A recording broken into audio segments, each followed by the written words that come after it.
जय हिंद दोस्तों। आज हम लोग पढ़ने वाले हैं प्रधानमंत्री के बारे में। Who is prime minister. प्रधानमंत्री के बारे में क्या क्या चीजें हैं, क्या कोई भी बन सकता है प्रधानमंत्री, तो इसके बारे में आज हम लोग जानने वाले हैं।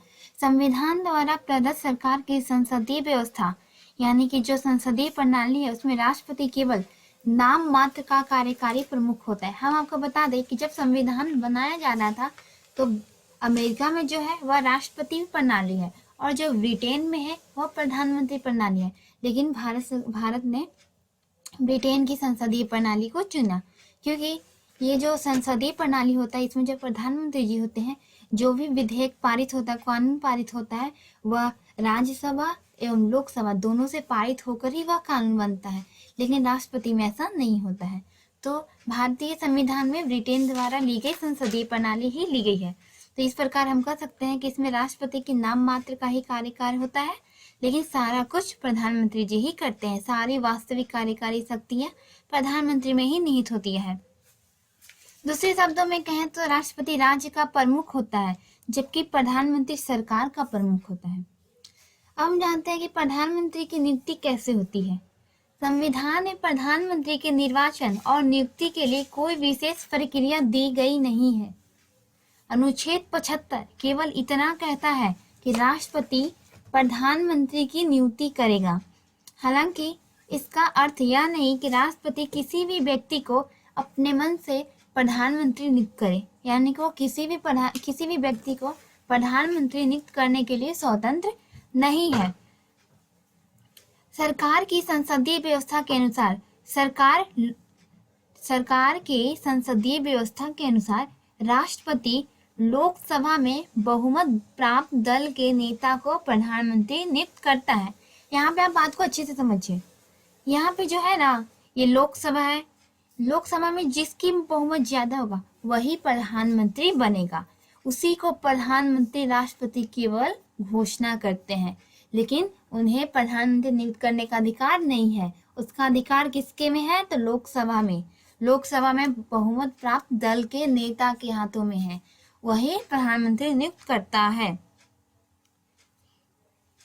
तो हमने समझ लिया। परंतु यदि लोकसभा में कोई भी दल स्पष्ट बहुमत में ना हो, तो जब ऐसे होता है ना, इक्वल आ जाते हैं, या फिर कोई भी स्पष्ट नहीं है बहुमत कि कौन जीता या कौन हारा, किसी का दल स्पष्ट में नहीं होता है, राष्ट्रपति प्रधानमंत्री की नियुक्ति में अपनी वैयक्तिक विवेक स्वतंत्रता का प्रयोग कर सकता है।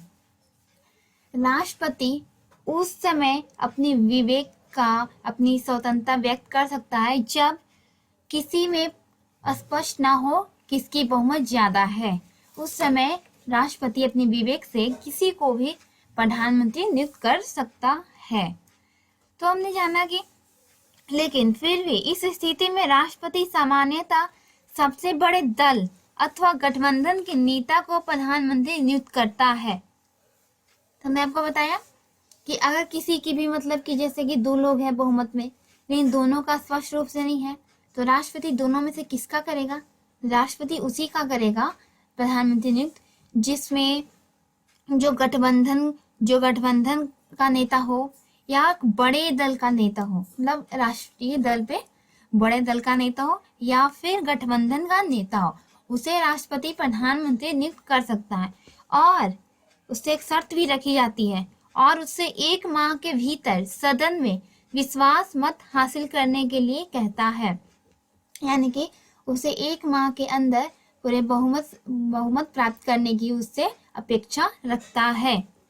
राष्ट्रपति द्वारा इस विवेक स्वतंत्रता का प्रयोग प्रथम बार 1979 में किया गया। इस विवेक का प्रथम बार प्रयोग कब किया गया प्रधानमंत्री के द्वारा? तो 1979 में राष्ट्रपति द्वारा पहली बार विवेक का प्रयोग किया गया था। उस समय तत्कालीन राष्ट्रपति कौन थे? उस समय के तत्कालीन राष्ट्रपति नीलम संजीवन रेड्डी ने मोरारजी देसाई वाली जनता पार्टी के सरकार के पतन के बाद चरण सिंह गठबंधन के नेता थे, उनको प्रधानमंत्री नियुक्त किया। देखिए, राष्ट्रपति नीलम संजीवन रेड्डी ने जो जनता पार्टी के थे प्रधानमंत्री मोरारजी देसाई, उनके स्थान पर जब उनकी सरकार का पतन हो गया, उनके बाद चौधरी चरण सिंह जो गठबंधन के नेता थे उन्हें प्रधानमंत्री नियुक्त किया गया। एक स्थिति और भी है जब राष्ट्रपति प्रधानमंत्री के चुनाव और नियुक्ति के लिए अपना व्यक्तिगत निर्णय लेता है।